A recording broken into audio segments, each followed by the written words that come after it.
All right, so this is the June 14th, 2018 episode of the Never Over podcast, episode number 3. I think episode number 2 is kind of late. We talked about Dominion, so if you listen to episode number 2 and you're like, wait a second, Dominion happened last weekend. Yeah, you can blame that on me. Blame it on Ben. Yeah. That's my bad. No, yeah, it no, just don't sweat stuck it. Upon us. You can listen to both it. If you're not a huge New Japan fan, then, well, provide some good insight if you're just trying to find, because obviously at this point, if you have, like, everyone's heard of Okada, Omega, their feud up until now, or their story, I guess is probably a better term. But at least our predictions breakdown is a great insight into the New Japan picture. Yeah. So it's a good way to get into it, and then we're going to obviously discuss the results, mostly centered probably around the main event. But yeah, if you want to check that out, that should be up. If you're listening to this, it came up yesterday. Let's go with that. Yeah. If you're listening to this episode, you've already listened to episode 2. So before we jump in, make sure to follow us on Twitter at NeverOverLive. Make sure to subscribe to us on YouTube, youtube.com/NeverOver. Twitch.tv/NeverOverLive. In the link, or in the description below, there'll be some links to Discord.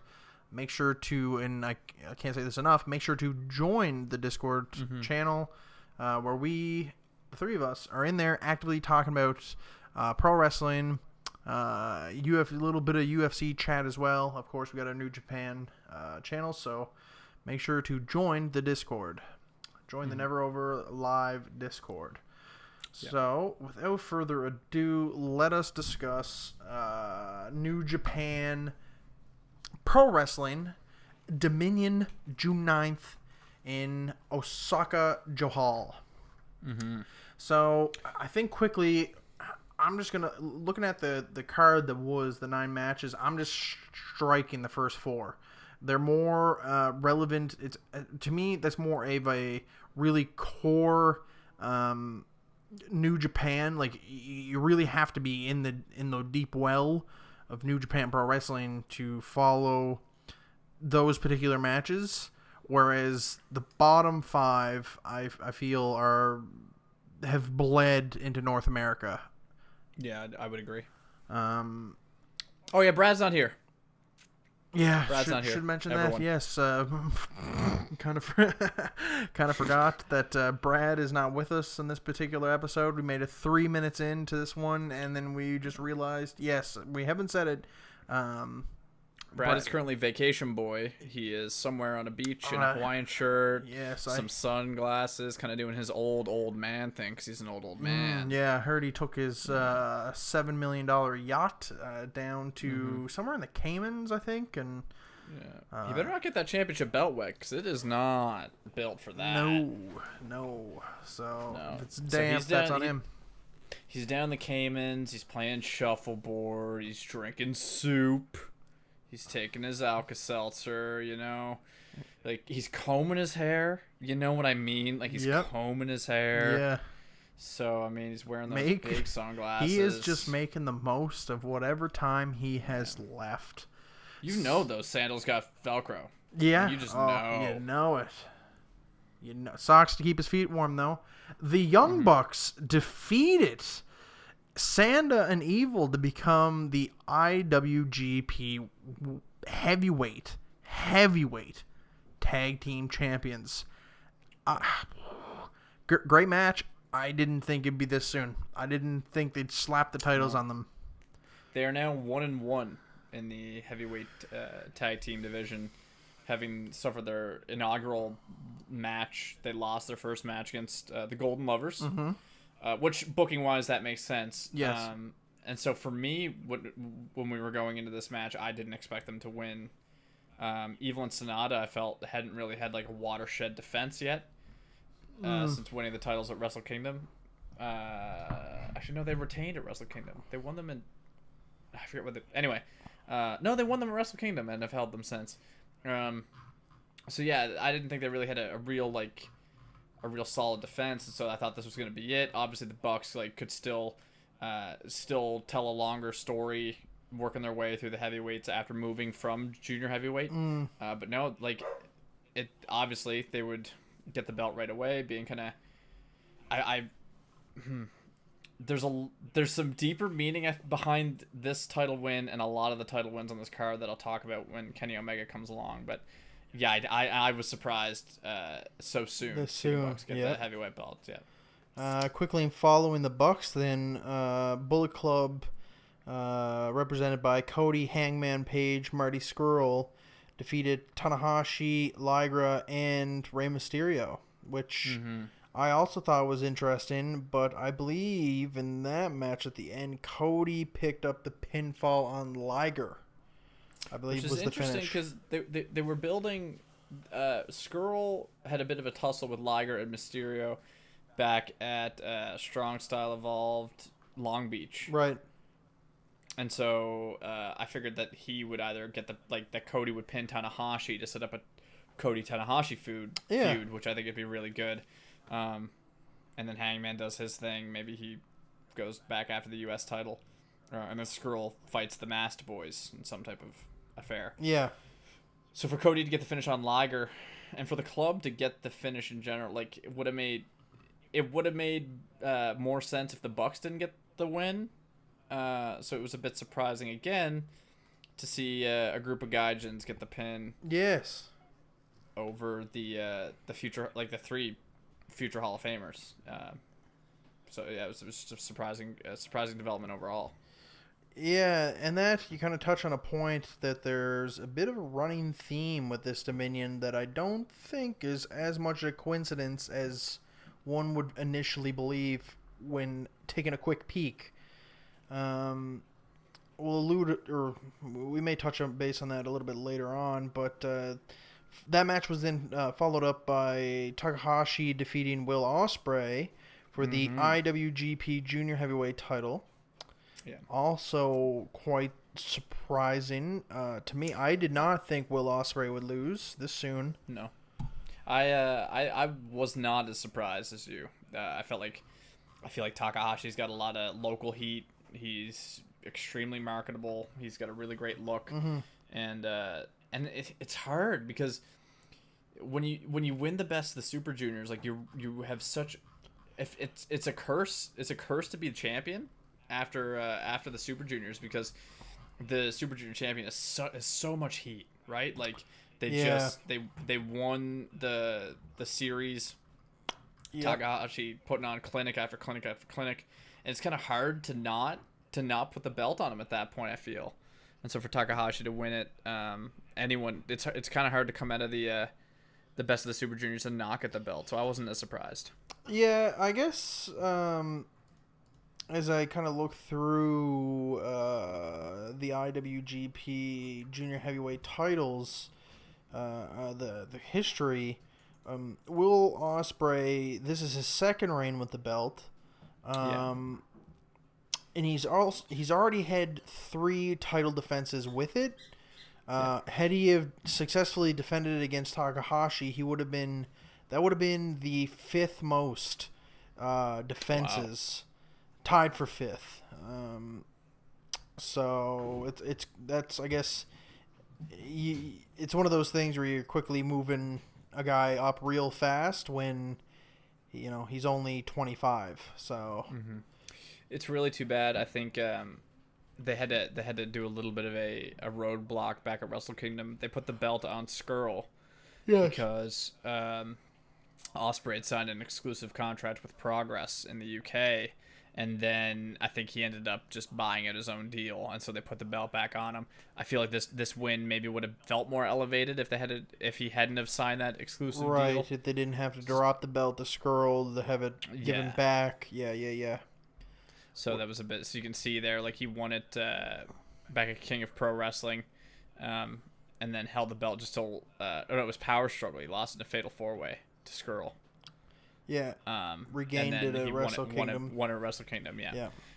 So I was a bit surprised to. It was too bad. But I'm glad that Ospreay got the belt. He held it for an extremely long time too. Almost the longest reign of the last well, geez, since Kenny Omega held it back at Wrestle Kingdom 9. So of almost the last 4 years, third longest reign in the last 4 years. So very, very like strong showing by Ospreay. Could have been longer, but unfortunately those contract obligations. Yeah, that would have, had he have collected that entire reign, that would have put him, doing some quick maths, 240-ish days. So, which would have been, you really, for such a long-standing promotion, that would have put him in 1, 2, 3, 4, 5, 6, 7, 8, 9, top 10, the top 12 all time for a title that's been around for 30 plus years now. So, like I said, it's one of those things where I'm surprised they took the title off him, but at 20, guy just turned 25. You can't have him fly too close to the sun too fast, or may burn his wings off. So, man, Ospreay being 25 is just buck wild to me. Yeah, just turned 25 in May. So, yeah, that Takahashi picked up the win over Ospreay. So then that leads us into the IWGP Intercontinental Championship with Naito as the champion facing Christopher Keith Irvin, also known as Chris Jericho. Mm-hmm. With Chris Jericho, kind of a low key enhancement talent. Chris Jericho's kind of been in his long run, kind of a James Ellsworth type. Yeah. Doesn't really have any heat. Just kind of comes in, does the job, puts a guy over. Well, I think he's getting good heel heat. I think is what he's doing. No, I was doing a goof. Oh, he's getting tremendous heel heat in New Japan. Yes. Tremendous heel. Yeah. Great heel work. Yes, he is. He picked up the win over Naito, becoming the IWGP Intercontinental Champion, which is just absolutely wild. That Chris Jericho Y2J beat Naito of New Japan Pro Wrestling to become the IWGP Intercontinental Champion. We talked about it a little bit last week on the podcast. Gotta mention it, reiterate it again today. Chris Jericho's probably in the best year or two of his wrestling career. Just crazy to think that, isn't it? Yeah, he must just be soaring right now. And like, there's so much going on. You pretty much can guarantee he's going to be at All In. Yeah. Going to be at All In. He's got the Cruise of Jericho in October, which I think a lot of people have forgotten about. Yeah, I don't know what. The win was it was a decent match. Chris, he handles himself really well. In New Japan, he plays the heel brilliantly. It was a decent match. Yeah, the outcome really surprised me, but it was a pleasant surprise. Chris Jericho finds a way to do excellent WWE style matches in New Japan. He takes the best pieces of WWE style matches, I find, when it comes to as physical as they can get in North America. He brings that, and he brings that like that the villainous role. He plays it so well because you're used to being a dramatized hero or villain in the West. Would we call this the West, or are we the East? As far as culture, this is the West. Yeah, so as far as Western culture goes, he's like our pro wrestling, or at least in the WWE, is incredibly skewed. You're either a strong heel or a strong face, and Jericho knows how to play that role and knows how to play it well. And the fact that the shackles are off in New Japan, he was able to get so much heat, like flip it off Naito, which is just so disrespectful. Like stole a camera and flipped him off, and like Japan is all about the respect, and so for him to flip him off, and it was just, and for him to he got the dirty win, hit a low blow, and then the code breaker, like that obviously sets up for I think a no DQ rematch at All In my opinion, or maybe it's on the Cruise, who knows. I think it'd be an All In. Yeah, myself, but yeah, it's, and one interesting thing I want to note about this win for him is this helps him outpace the Miz for most Intercontinental title reigns. Really? Yeah, 'cause the Miz is at 8. Right. So So the Miz needed one more. to tie Chris Intercontinental Jericho. title win. Yeah, good To point. tie Chris Jericho. Yeah. Here's a question: do you think the WWE will recognize this run? Yes. Yeah, I'm not. It's tough to say. I don't know. They love their milestones, and with having Jericho run off to New Japan and then becoming Intercontinental Champion there. Anyway, regardless, it'll be interesting. I'm fascinated to see how this all plays out. Like, Jericho did say he's not doing All In because he doesn't want to piss off Vince any more than he already has, which I think is BS. Because Chris also said that the whole storyline with Naito was not going to pan out. So I think Chris is such a good dirty smark that he knows what to say because he can say whatever he wants. Yeah. Vince is in a... Anyway. Yeah. It was a good match. With a very fascinating outcome that I think continues to pull eyes to New Japan. Mm-hmm. To the chagrin of the WWE. Well, anyway, with that said, we then got to the main event, a no time limit 2 out of 3 falls for the IWGP Heavyweight Championship. Kenny Omega, flanked by Kota Ibushi, defeated Okada with, I believe, Gato, with the side. With 2 falls to 1. Kenny was down 1 fall to nothing. Okada picked up the first fall early on. On a very simple pinning maneuver as well, just to sit down. Yeah, but an elegant. It was kind of well placed how it played out. Kind of a shock. And then Kenny rallied, hitting I think the one-winged angel to secure pinfall 1 for himself, and then I think same deal. To close out the match, I'll let you go in on this one to start. You can. So we're kind of talking about what this match means to us, I guess, is where we are with it. Well, okay. Or what happened? I guess. Well, let's set the stage. That if you're not familiar, and we kind of touched on it early, but hopefully you are familiar with the Kenny Omega versus Okada feud. This is their 4th match. They had one win each, and then, of course, at Wrestle Kingdom put on a absolutely tremendous professional wrestling match that ended in a draw. Just sheer... Up until Saturday, I don't think I've ever seen a match tell a story that brilliantly before. And to have... Man, you had your biggest pay-per-view of the year, and in a draw, and it felt right. Mm-hmm. It made so much sense, and oh man. So they've... And of course, they had a brilliant match at Wrestle Kingdom the year before. They had their match at the G1, good match, not like the other 2, but still very solid. That's where Kenny picked up his win. And then here at the June 9th Dominion, Kenny Omega secures 2 falls to Okada's 1 to win the IWGP Heavyweight Championship.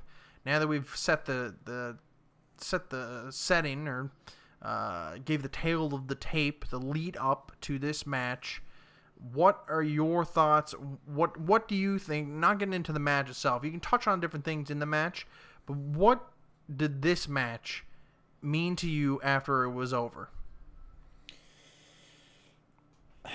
I got to work the next day, and I had a WWE fan ask me about New Japan because of that match. Yeah. He said, I woke up that morning, saw it happen me on. I was scrolling through Facebook, saw it happen me on, and I joined in about 10 minutes in, and I watched the whole thing, and I had never seen anything like it before. It was probably the greatest match I've ever seen. And that was someone who had never watched New Japan before. Never watched New Japan before.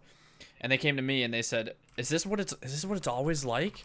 Like, is this what New Japan is always like? Like this, like the wrestling and the actual storytelling and the action and the hard hitting and the like, sure, like, call it finisher spam, call it what you want, but the reversals, the intelligence, he was in awe, he was buzzing with this shot of life into pro wrestling, this pro wrestling he thought could have never possibly existed. Yes.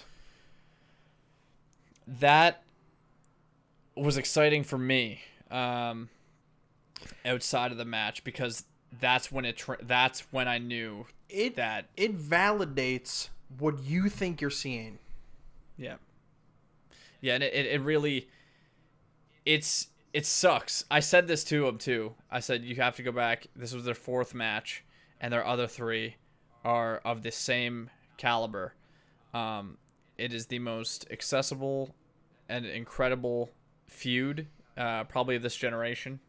One of those all-timers. It's the best thing to watch and the worst thing to watch, because it's the most incredible pro wrestling you will ever experience, and the worst part is there will never be anything like it. Yeah. This is so with Dominion and with Okada Omega 4, it's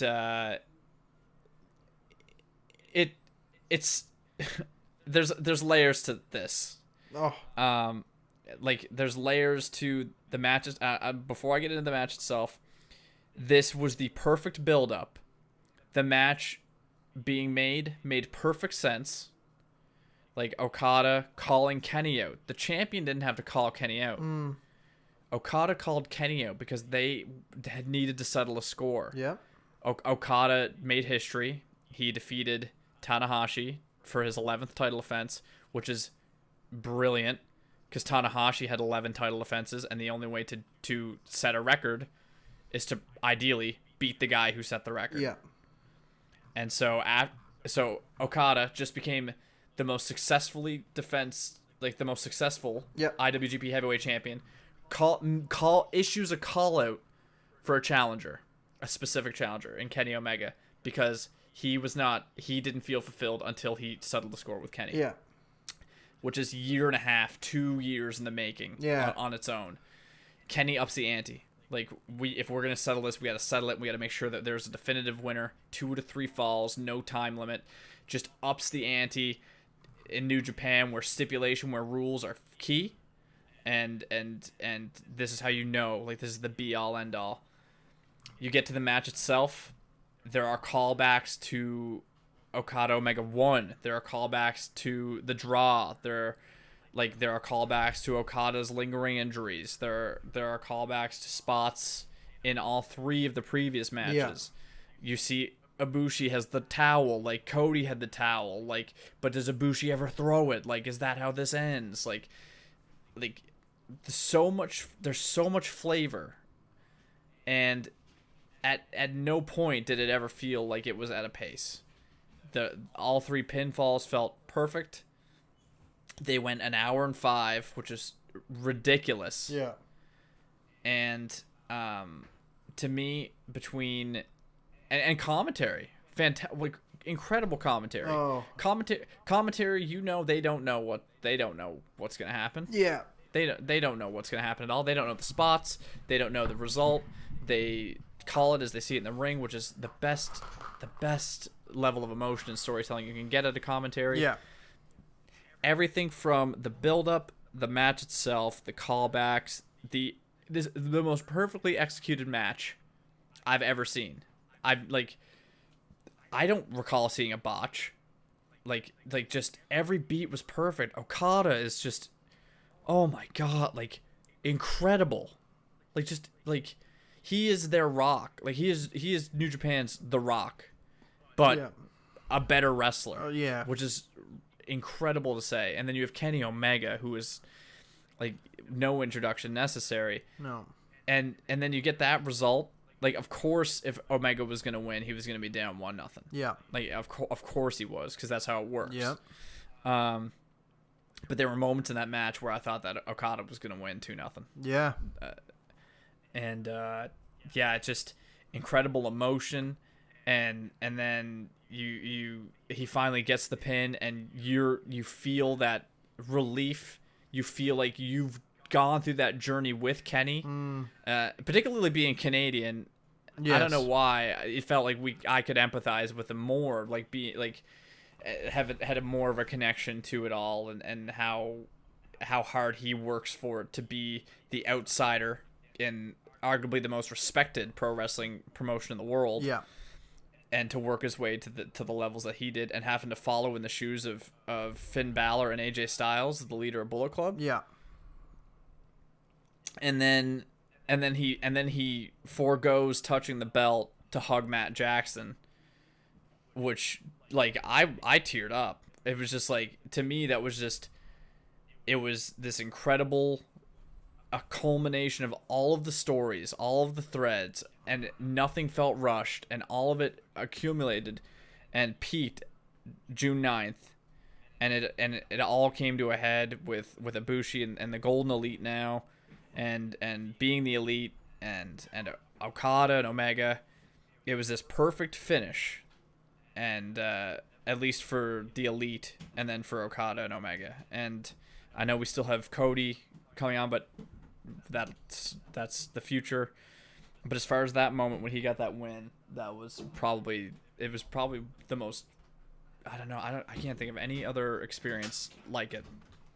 No, from a pro wrestling standpoint, I don't recall, especially in my, to put it poorly, smark years of fanhood, I don't remember a guy winning where I felt jubilation.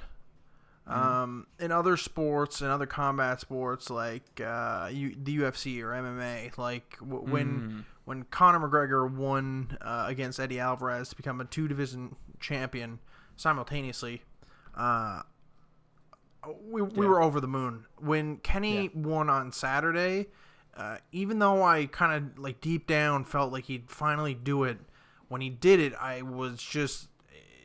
couldn't believe it. It was you just, still couldn't believe it. Yeah, and you were touching on, like, you phrased it so much of it so brilliantly, because it was the perfect culmination. Like, this was the story that they told, the way they morphed to being the Elite YouTube channel from a traveling vlog series into telling a story.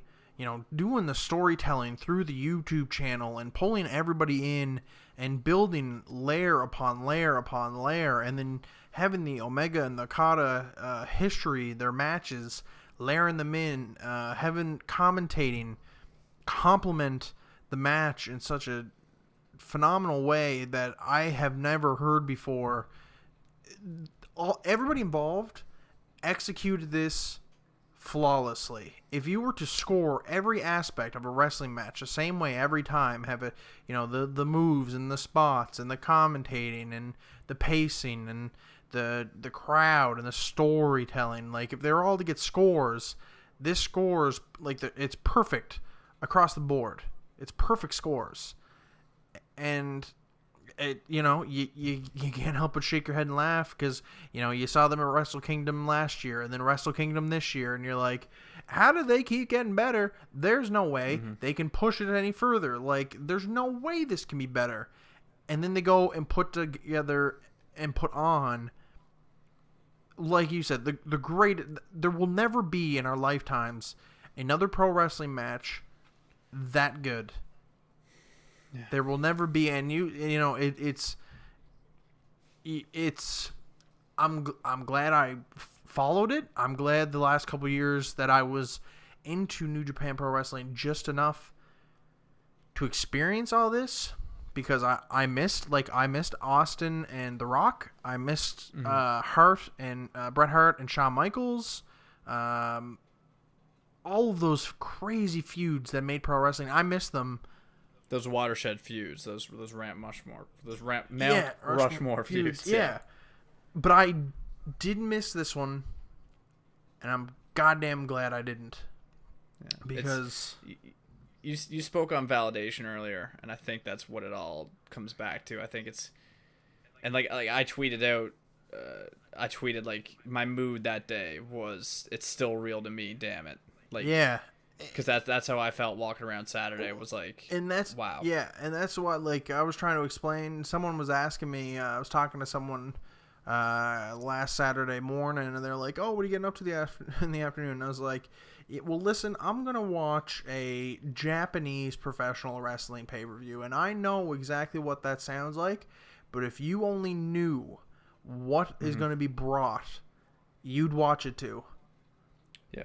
And because it's a sport. It's athleticism. Like, it's true sport. Yeah. It's what they do in that ring, and the athleticism and everything that goes with it. You can get hung up with the predetermined finishes, but when a promotion puts together a product like Dominion was as a whole, I'm not just speaking of that one match. The one match was, far and beyond, but it's just, you don't know who's going to win.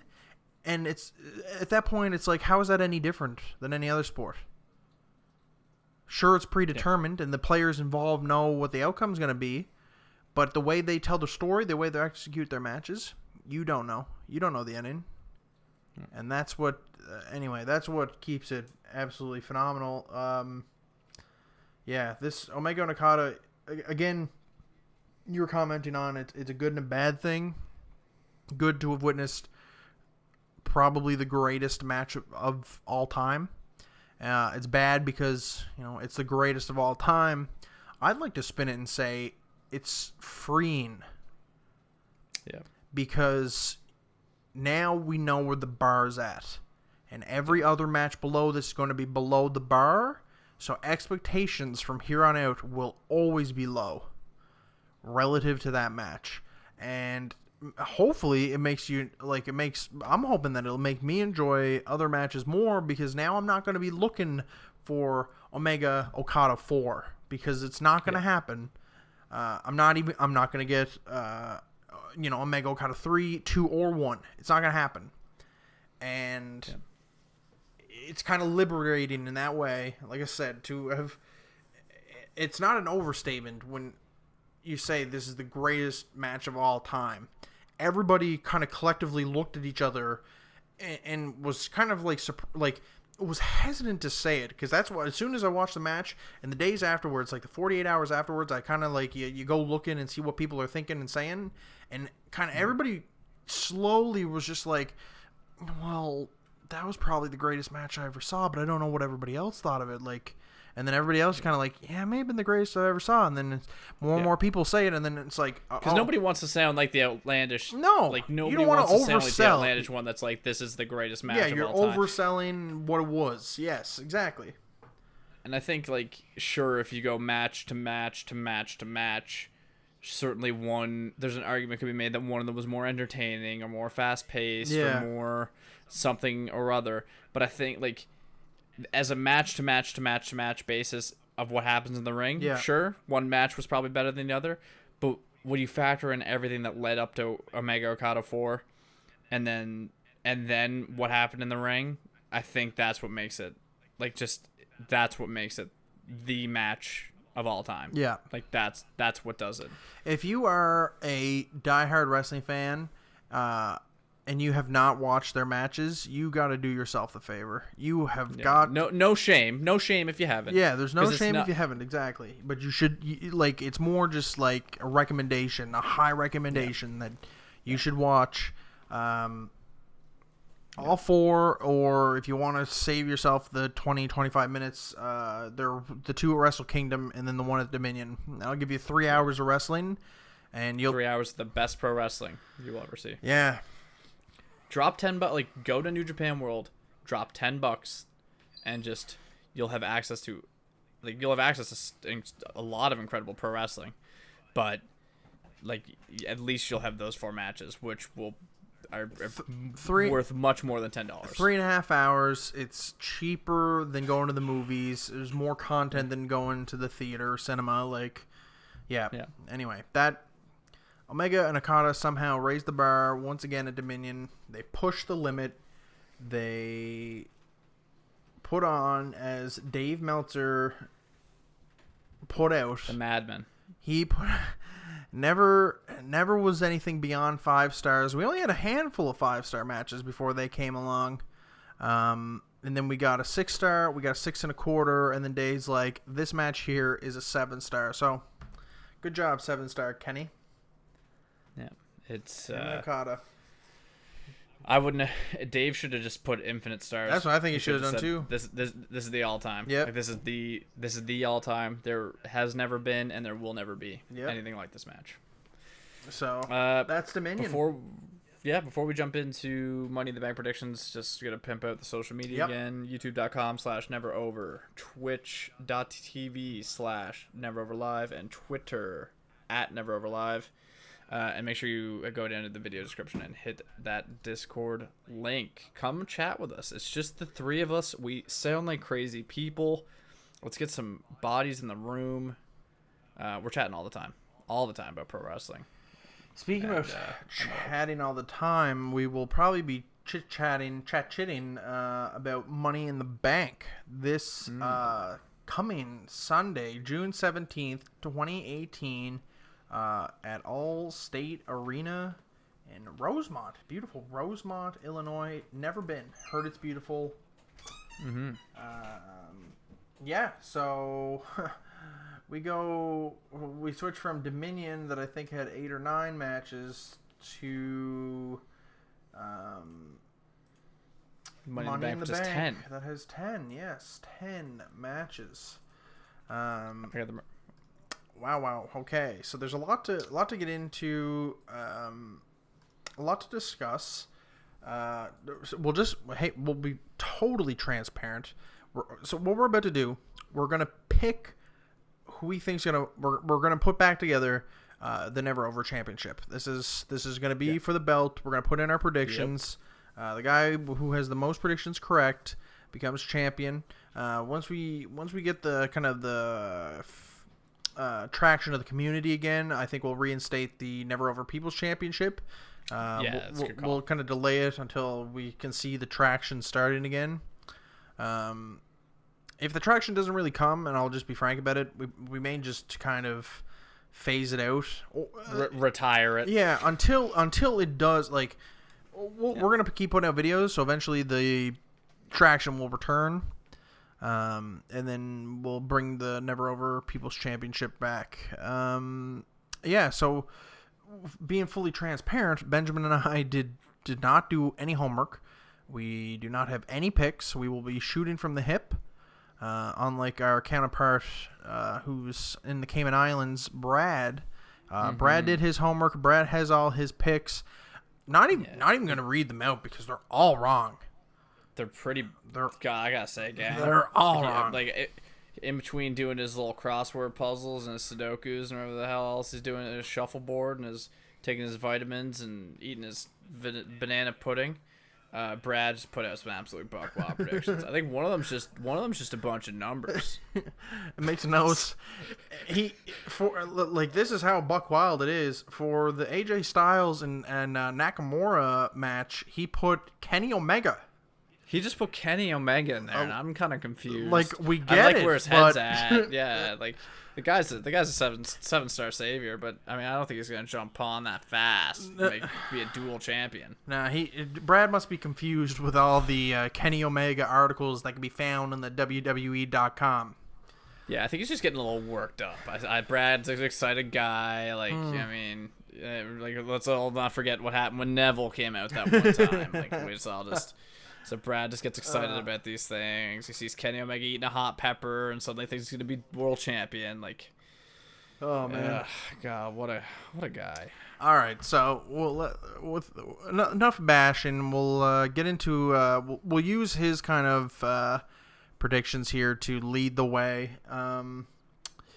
He started off with the tag team match for the WWE SmackDown Tag Team Championships. We have the Bludgeon Brothers, Harper and Rowan, versus the Good Brothers, Luke Gallows and Carl Anderson. This match, I liked the setup. I like the fact that, Luke Gallows and Anderson are there because, my word, do they deserve a lot more than how they're being treated. So it's great to see them there. Brad had the Bludgeon Brothers winning. That's who Brad has winning. The Bludgeon Brothers. Benjamin, who do you like between the Bludgeon Brothers and the Good Brothers? I have the Good Brothers. And let me tell you why. The Bludgeon Brothers are stale as hell. Sure, there are a couple of big beefy boys who just like those foam mallets, but I think you're there's an expression I'm trying to think. Your ticket in the you're something in the hole. Your ace in the hole. Yeah. Are the club. No matter which members of the club have belts, like Gallows and Anderson, I think if you put the belts on those guys, I think it's just a great move. Sure, maybe Vince wakes up from his hyperbaric nap and he's like, "What? No, too many New Japan alums with the belts. Keep them off those boys." And so maybe the Bludgeon Brothers retained in that sense, but I got the Good Brothers. For my prediction, I have the Good Brothers also winning. Exactly to your point, the Bludgeon Brothers to me are stale. It was neat when they started, but all of a sudden you slap the belts on them right away, and it's like, okay, they didn't have to earn or prove anything. Then they went super lukewarm with their whole shtick. And Gallows and Anderson deserve a lot more than what they've been given. So a win over the Bludgeon Brothers, who have been built up as the big boys, would be a nice little rub for the Good Brothers. So yeah, I'm not gonna dwell on the WWE SmackDown Tag Team Championships because let's face facts here. We'll hop now to what's been, in my opinion, a very, very odd setup. Lashley versus Sami Zayn. Okay. To me, it's Brad chose Bobby Lashley. Who do you like in that match, Bobby Lashley or Sami Zayn? I think Lashley probably gets the pin, so that way it creates more heat when Sami Zayn goes and tries and pulls some shenanigans with KO in the Money in the Bank ladder match. So as much as I love Sami Zayn and would just love for him to get a win here over Lashley, I feel like Lashley's gonna get that W. I too have Bobby Lashley. I think that's kind of cut and dry. You're not going to bring him back. They bring him back and then have him lose? Man. They're not going to run that horrible fucking drag sisters angle just to have him lose. Yeah. I swear to God. Like, oh man, everything about that pissed me off. Yeah. The next match we'll skip to, which will probably close the show, is Roman Reigns versus Jinder Mahal. Yeah, it will. Yeah, that will end. That will close the broadcast likely. So Brad had the big dog. The big dog Roman Reigns. I have no. Brad had the modern day Maharaja. Oh, did he? Yeah, he has Jinder Mahal. Oh, he did have the modern day Maharaja. That was good. Wow. Jinder. I can't believe. Wow. Okay. Can't hinder the Jinder, baby. So he's going over the big pooch. who between the big day and the modern day Maharaja? Who do you have winning? I have Calgary, Alberta's own Jinder. Man, don't tell the WWE universe that he's from Canada. I have the born and bred Alberta boy. Yeah. Just a good old Canadian kid. I can before you say your prediction, okay. I wish I could factor a clause in this prediction because I know Sunday during the pre-show, Renee Young's going to be like, breaking news, winner of Roman Jinder's in the Money in the Bank ladder match. Yeah. And I'm going to just lose my fucking mind because when they pull that shit, Roman wins it, and then Roman wins Money in the Bank. Yeah. Yeah, I'll let that fly. Like if they do say, "Hey," like, so that's a conditional pick. Yeah. So if okay, Oh no, Bobby Roode couldn't make it into the Money in the Bank ladder match. Yeah. Okay. So who What gets is- attacked backstage? I'm thinking Bobby. Rusev. Rusev gets attacked. No, but backstage. that's a SmackDown guy. They're not going to pull out a SmackDown guy to put in a Raw That's a good guy. point. That's Yeah, why I that's a think good it's. point. That's why I think it'd be Bobby. They'd pull Bobby out and they keep Strowman, Balor, and Kevin Owens. Or I don't know. Somehow Kevin Owens gets worked into the Bobby Lashley stuff. KO comes out to help Sammy. Bobby Retaliates takes out in the KO back. too. Maybe. Regardless, I'll let it fly that if shenanigans happen and they change it to this guy who wins is going to be in the Money in the Bank, I'll let it fly that your pick moves from Jinder to Roman, and then well, that's some foreshadowing for the Money in the Bank as well. Because that doesn't feel far fetched, does it? Not in this world, not in this WWE world. No, Same not with, in the Roman Reigns universe. if Brad thinks the same thing, I'll let it fly for him as well. I'll let it fly for him if he thinks we'll touch base with that. Yeah. So yeah, from my prediction between the Big Dog and the modern day Maharaja, I have the Big Dog winning. It's Roman Reigns. I don't remember the last time he lost anything. I love that they're just going from him feuding with Brock to him feuding with Jinder. I just love that so much. Like it's so good. Just so good. Okay, yeah. So next, then I guess we might as well touch on another singles match while we're just slamming them away. Daniel Bryan versus Big Cass. Brad has Big Cass winning. Yeah, I got Big Cass. Oh god, like they had Big Cass lose to Daniel at Backlash, and it's like, why? So you're just gonna put him down 0-2 against Daniel Bryan? Like why? I don't. Well, the way I look at it, it's like, why'd you have him lose the first time then? Why are you doing it? Like, why would see? Oh, man, why are we dragging this out? Like, why are we dragging this feud out? Yeah, this feud's dumb. This feud's dumb as shit. Like, he lost to Daniel Bryan at Backlash when I thought he would do better to have the win there, and they had him lose. So now it's kind of like, what's the point of this? So I guess, yeah, I'll say Big Cass as well. I don't like that. I like it. I'm right there with you. I don't like pointless. it. I'm right there with you. Because Cass is doing fine work as a heel. Cass is doing just fine. He should have beat Daniel the first time at Backlash. He should have been there because then that could have put him like. It makes him more interesting, at least.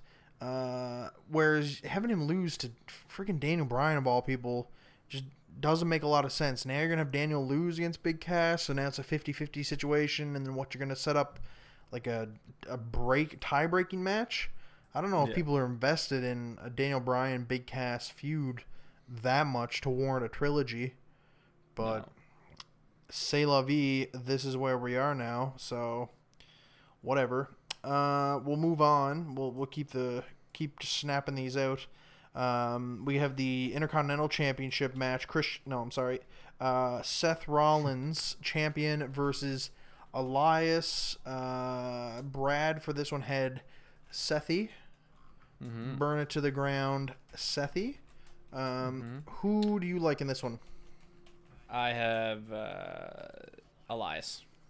Interesting. I have Rollins.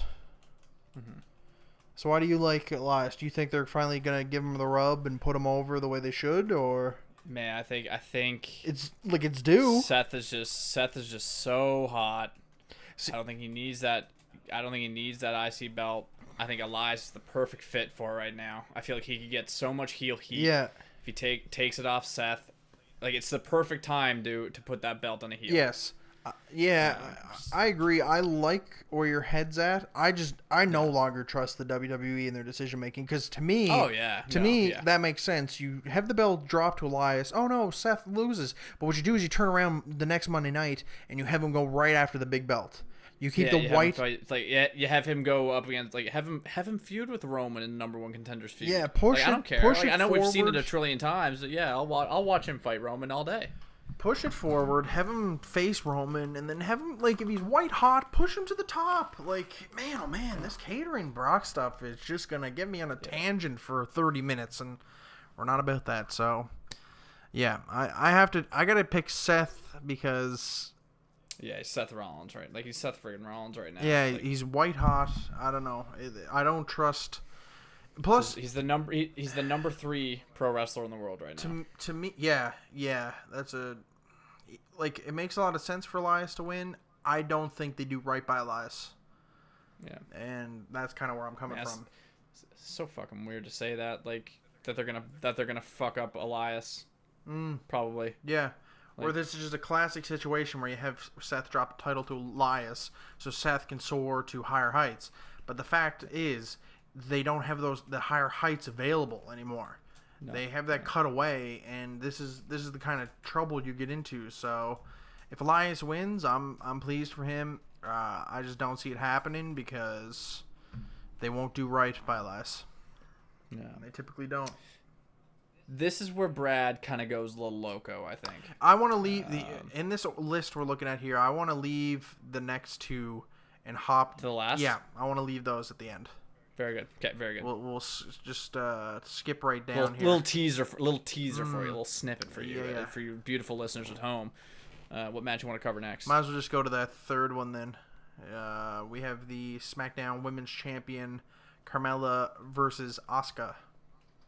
Mm-hmm. Brad has Asuka winning, but wins via DQ, and Carmella retains. Benjamin, who do you have? I have Asuka clean. You have Asuka clean, become a champion. Yeah. I gotta go with Brad. I like that. I was trying to think of a scenario where Carmella still leaves with the belt, and I think that's it. I think Brad kind of hit that one right on the head. Yeah, at the end of the day, we all pick Asuka, but I think she beats her clean. I think it's a fucking squash. Yeah, you think she just rips the title in pieces? Yeah. Yeah. See, to me, having Carmella flirt around with the belt a little bit longer, there's something about that I like. It's reminiscent of old days, like, and I think, like, she's good as shit. Yeah. She's good as shit at pissing you off. Yeah, she's very good at, being that, like, true, like, what do they call it? A heater heel. Yeah, like a scaredy cat heel. Yeah, chicken shit heel. Yeah, chicken shit heel. So, yeah, I think the belt with Carmella should last a little bit longer, and kind of the way Brad books it there with Asuka winning, but some kind of shenanigans win where Carmella retains, that makes sense to me. Yeah. After that, we then have the Raw Women's title, the Raw Women's Championship match. Champion Nia Jax versus Ronda Rousey. Bradley picked Ronda Rousey. Benjamin, who do you have? Nia Jax. I too have Nia Jax. I think it's gonna be. I think she's gonna use her weight, obviously her size advantage. Yeah. And I think it's gonna be a great match. I like Nia's work. I think she's gonna win it logically. Like, I just think she's bigger than Ronda, and I don't think there's something about this match that's just fucked up. Ronda's bookings have just been really odd. They like, great job at Mania, and then from there it's kind of like they don't know where to go. Yeah,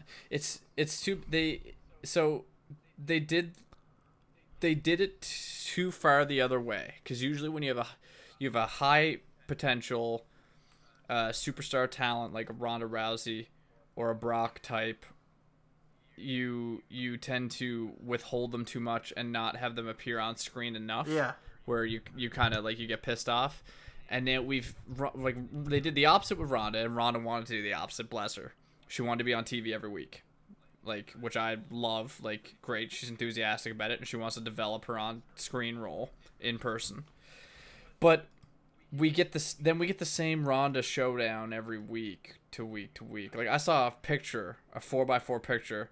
The last picture in the 4x4 said that Nia and Ronda face to face.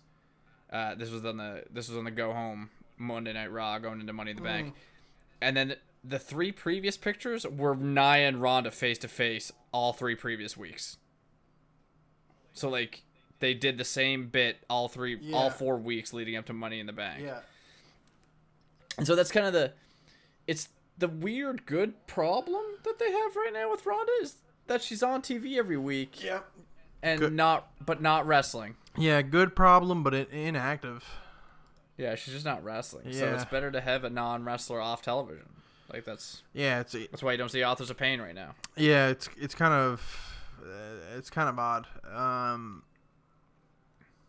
It'll. No, I say Nia gets a big old win. Maybe there's a bit of dirt. Yeah. Maybe she uses the ropes, and then Ronda gets it at SummerSlam. But yeah, I don't know. This all feels very odd to me. It feels like a weird matchup. It feels poorly timed, and it just feels too soon for an individual who's only really been in the ring once at WrestleMania and has not really been in the ring. Was she in the ring in the Backlash? I think she was. I can't remember now. If I can quickly, let me see if I can find something here. Backlash. Scroll down. Bailey. No, she wasn't. No, Backlash was a thing, wasn't it? Yeah, and she was not. No. So it's kind of like, okay, once at Mania, not in the ring since, even in singles or tag team, nothing on TV a lot. Like she did the European tour tag matches, but it's like that's the European tour. Like that's not where you need heat. Like sure, it's a good draw to get that. Sure, if they're gonna invest in a European tour, it's good to get butts and seats over there. But as far as here goes, it's like. Yeah. I don't know. Anyway, the whole thing. If you've been listening in the past 2 minutes, the way we've been describing it is the exact way it's been shoveled to us. It just feels awkward and it feels weird. The timing does not feel right in any of this. So that's kind of why I have Nia retaining. It just doesn't make a lot of sense from any angle. So. It is what it is. We'll continue on here now with the WWE Championship match, a last man standing match. AJ Styles versus Shinsuke Nakamura. Bradley has Shinsuke winning, and then some kind of stipulations to follow that match. So we'll leave those stipulations until after we talk about the Money in the Bank matches. Dawson, who do you have? Man, well, let me tell you, they could not have handled this any worse. It's just hilarious. It is like hilarious in the fact that like you're kind of laughing at a tragedy. You know what I mean? William Shakespeare, I guess, used to kind of think of his tragedies as comedies. And this is the same case. This is just tragic. Like, you oh man, like, who thought this was good? Like, and we keep talking about it. This is where WWE gets into their vacuum, where they think, oh, we're untouchable. But it's like, this kind of stuff matters. Like, you have AJ Styles and Nakamura facing off against each other, two prominent players in the New Japan scene just a couple years ago. And you've lucked out. They've agreed to work for your company. You finally decided to put them against one another, pin them against one another, and you have run amok for the past 2 to 3 months. This whole I'll say 5 months since the Rumble. This has all been murky, and it has not made any sense. And then what do? You give a childish gimmick to Nakamura where he's the low blow guy now. And you've just run the whole thing aground. I'm so disappointed with the way this whole thing is played out, because it's just a mess. Just a sad, a tragic, hilarious mess. Like, maybe there's some resolution to this because it all started at Money in the Bank last year. Sure. Like, that's... Spotted, yeah, okay, yeah. So maybe that was what their intention was. Like, that just kind of hit me while you were discussing it. Like, They say it, I mean. Yeah, like a year-long story that was relatively organic. Yeah. Back last year when they kind of had their stare down and they got so much heat, and then they just found a way to absolutely muddle it with this ridiculous booking. Yeah. Did you say who wins? I did not say who wins yet. Okay, that's fine. No, that's fine. That's fine. Matt, Shinsuke Nakamura's best match was his first one against Sami Zayn in NXT TakeOver Dallas. That was his best match, and the level of caliber of match that he could deliver here in this company, translated from New Japan. It's everything since then's been so overproduced. So his match with Cena was fine. He had good feuds in NXT, with Joe and everything, and anyway, it's just it sucks because they're gonna fuck up. They fucked up this feud with AJ. At some point, they're gonna fuck up his feud with Balor. They're gonna fuck up his feud with everybody because they just don't have their finger on the pulse. They don't have a plan. Yeah, and it's the most infuriating thing because we've said this week in, week out. Their talent roster has never been deeper. Yeah, and they got to put the WWE effect on it instead of just letting them fucking work. Yep. They're putting their fingers way too far into the pie, and yeah, and that's fine. That's fine week to week. Do your dumb WWE bullshit on SmackDown and Raw, but when it comes to pay-per-views, even with a dirty finish or even with a non-finish or whatever you want to call it, let the guys work. Let them and the producer make it an excellent match, and then have the SmackDown and Raw stuff pan out after the fact. Don't inject it into pay-per-view. I think that's probably the biggest downside of the network is the fact that pay-per-views have never been more accessible, so they don't have a bar to achieve to. It's harder to watch SmackDown than it is to watch a fucking pay-per-view now. So they don't really have a bar to hit anymore. So they're just gonna keep fucking up pay-per-views because you're gonna go read the results of SmackDown and then keep your network subscription. Yeah. Who gives a shit about SmackDown or Raw? I have AJ Styles win. Yeah, I too have to go with AJ Styles here. I was curious and I was kind of looking, but now when I'm looking at it, I don't know. I'm only confusing myself further. So I'm gonna just ask the question. Punk's reign as champion. How what was its significance overall? Didn't he break records? Wasn't it something outlandishly long? Longest title reign of the modern era. Okay, that's how they described it. Okay. Yeah. That's what I was looking for. And he dropped it to The Rock. We won't get into that. Was that one reign or multiple reigns? That was one reign. One reign, 434 days. Yeah. WWE recognized it at 435. Okay. I was looking that up because the current reign AJ is in, he is not he's only a couple hundred days from Punk's. Yeah. So. But Brock just beat the record.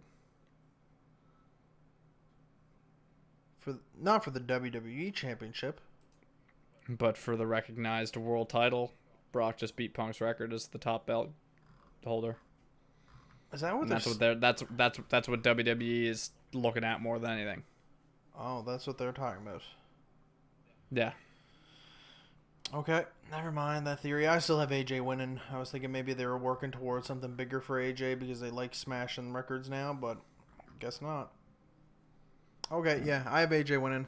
The whole thing is just murky and odd. But, All right. That's fine. We got that out of the way. Let's now dive into, I think that's everything. Yep.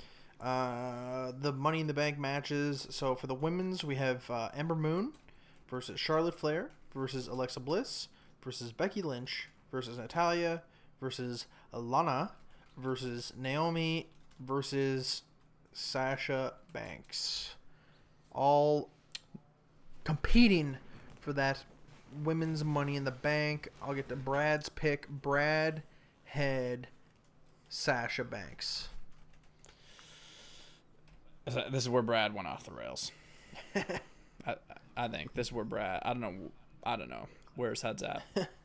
I can kind of see where his head's at. I know what he's thinking. I don't necessarily agree with it, considering the group. For me, when I look at this particular match, with both Money in the Bank matches, this is a time game. This is not a who should win it now for now. This is who should win it now for months from now. Yeah, well, you think about how long Carmella held on to it. Like, she held on to it for 10 months. Yep. So, when I look at this, and I try to get a kind of a loose sense of all the... I think I know where you're going, and I like it. If you get a sense of all the going-ons and the different setups that could be played, I think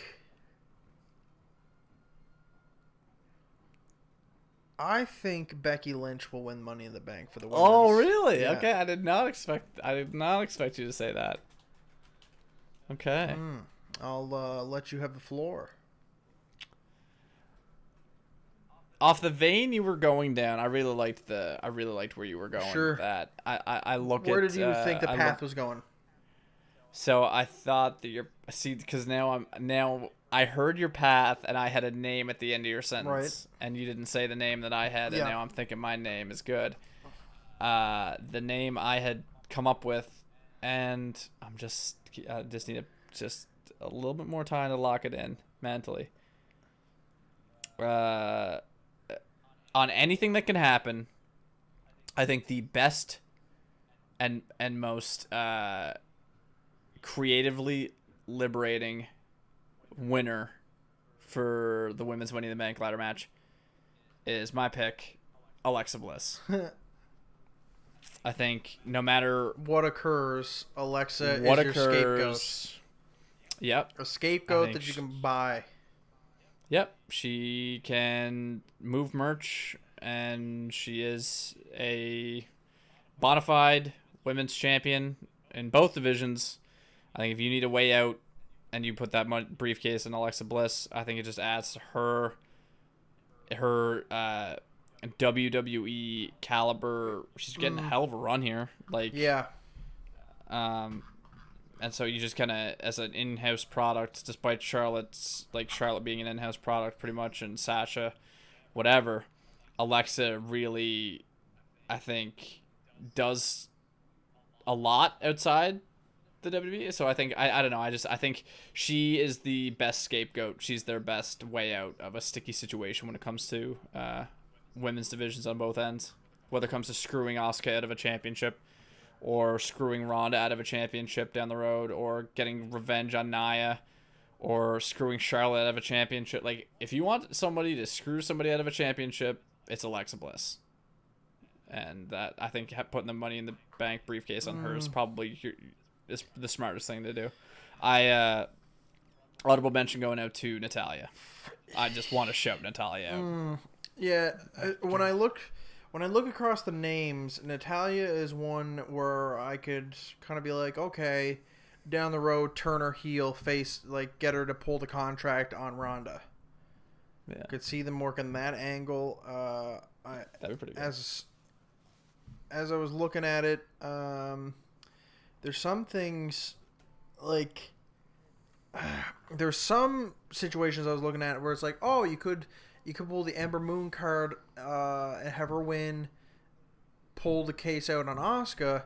Different brands, though. For some reason, they added that weird stipulation where it's like, it's got to be exclusive to your brand.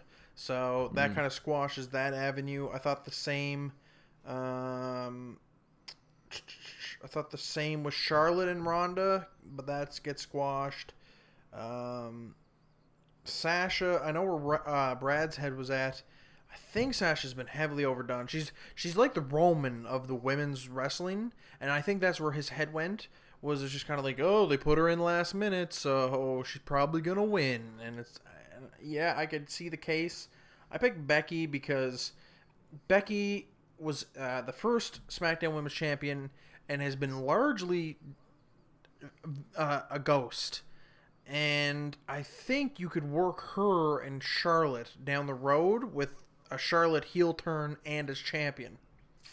Mm-hmm. So that's kind of why I lean towards Becky in this case, just because I think she kind of deserves some kind of recognition of still being within the company.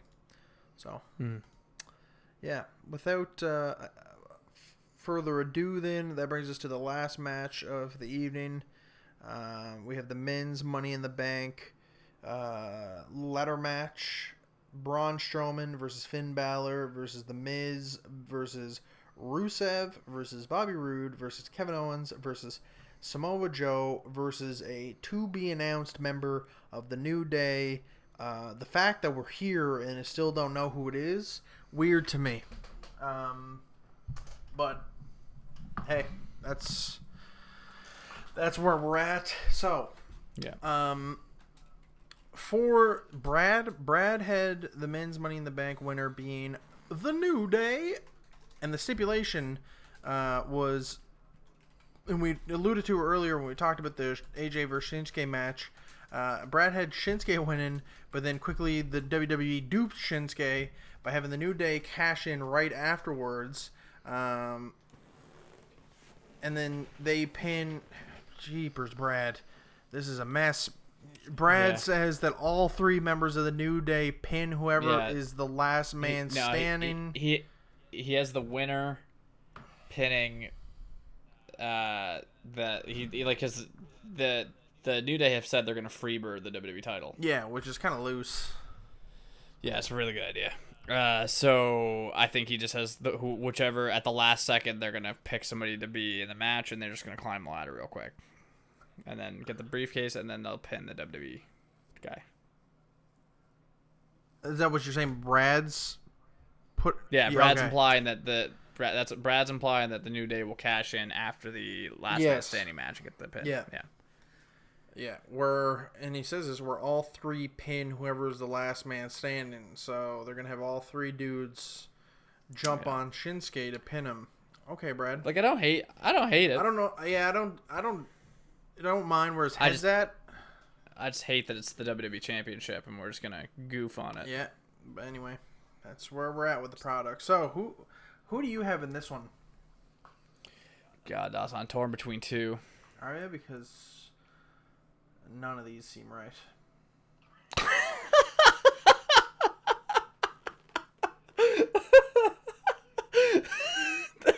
What a fucking mess, eh? Oh, man. Seth Rollins isn't in the match, Yeah, so it's like, why yeah, bother? Seth Rollins and Elias should both be in this match. And Daniel Bryan and Big Cass should both. And Bobby Lashley and Sami Zayn should all be in this match. And Roman. Fuck it. Seriously, they should all be in this match. It's a fucking waste. Okay, who do you got? Oh, damn. Who are you two then? Let's talk out loud. So, I have a face and a heel. Yep. My heel is The Miz.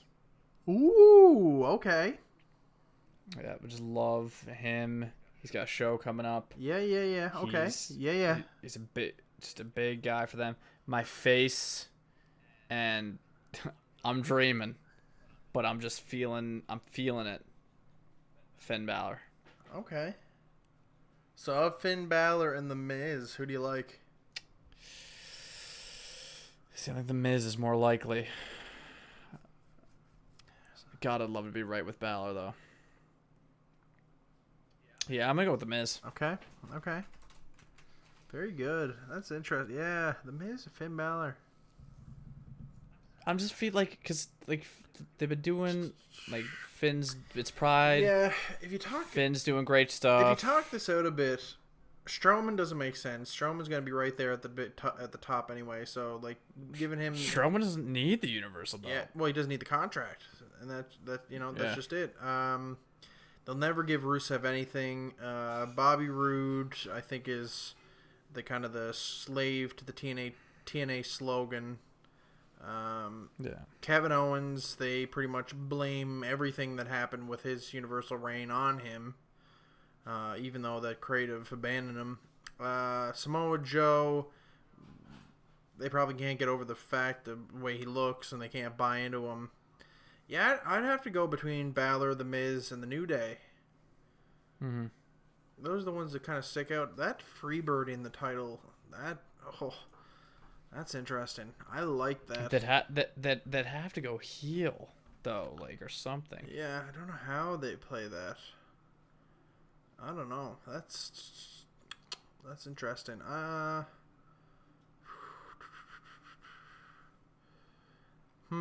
Yeah, none of the. I hate this. None of them jump out. None of them make a whole lot of sense. Oh, I'm trying to think. What could you do? Finn Balor's on Raw. That blows out one of my thoughts. Damn. Yeah, I don't. Oh man, I don't have a lot. I'm gonna say Rusev. Damn, I like it. Yeah, I don't. Fuck it. Yeah, I can't make anything in my head. I'm just like, can't make anything work. So maybe this is finally the thing where they give Rusev. The crowd goes ballistic at the thought that their unsung hero finally climbs and grabs the brass ring, so to speak. Yeah, well, you gotta think that last year's male. I'll give you an opportunity. Like, I'm not gonna lock that in for you, but last year's male winner lost the Money in the Bank briefcase because the Cena stuff. And so, like, I feel like they're not going to throw it away this time. Like, I feel like they're not going to put it on Rusev for him to lose. Yeah. But that's just where I'm at. Well, that's... no, I'm going to switch. I'm going to say Bobby Roode. You're out of your fucking mind, but all right. I love it. None of them work. No, I can't get any of these to fit. Like, in my head, I'm like, you can pick, man. You want to put a condition on it? No, I don't want to put a condition on it because there's no condition here. It's just like no.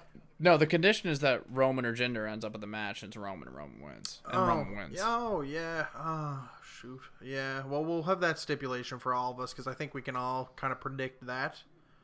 So it's like if that happens, then we'll rechange our last pick on the fly because it doesn't necessarily. If Roman gets injected in the match, it still doesn't mean that Roman's gonna win per se. It just shifts the landscape of the match a bit.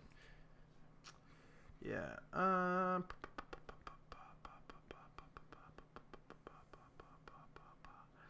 Yeah.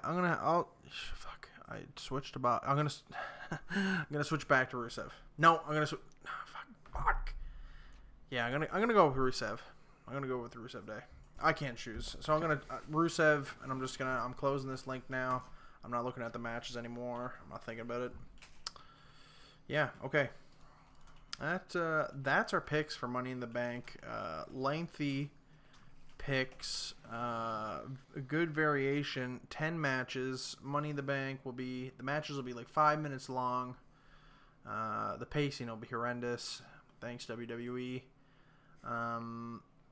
Yeah, I don't know if I don't have much else to say. Do you?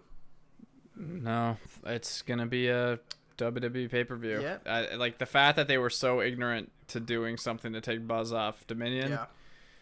Like that's just they're in a vacuum and they're just gonna do whatever the fuck they want. And I don't know. I'm probably gonna win the belt just because my picks are dumb. Yeah, my picks are awful like, too. So let's see. Yeah, well, no, not really diverse. It's a lot of the. You and I kind of did a lot of the same. Yes. But they're not really. No, it's a good mix. We got a couple differences there. It'll come down to the Money in the Banks and the Big Dog and Jinder. Are you going to be watching Money in the Bank? If you are, join our Discord. Yes. And let's chat about it live as it happens. Pop on in. We'll be in here chatting about it. We'll be tweeting about it maybe. Yeah. I don't know. A link. I'll definitely be in here at least. Yeah, a link will be in the description below. Make sure to hit that on Twitter, where you can find us at NeverOver Live, youtube.com/NeverOver, twitch.tv/NeverOver Live. I think that's it for us here. Yeah. This has been the Never Over podcast number 3 for June 14th, 2018. To pay homage, I will end the podcast by saying goodbye and good night. Bang!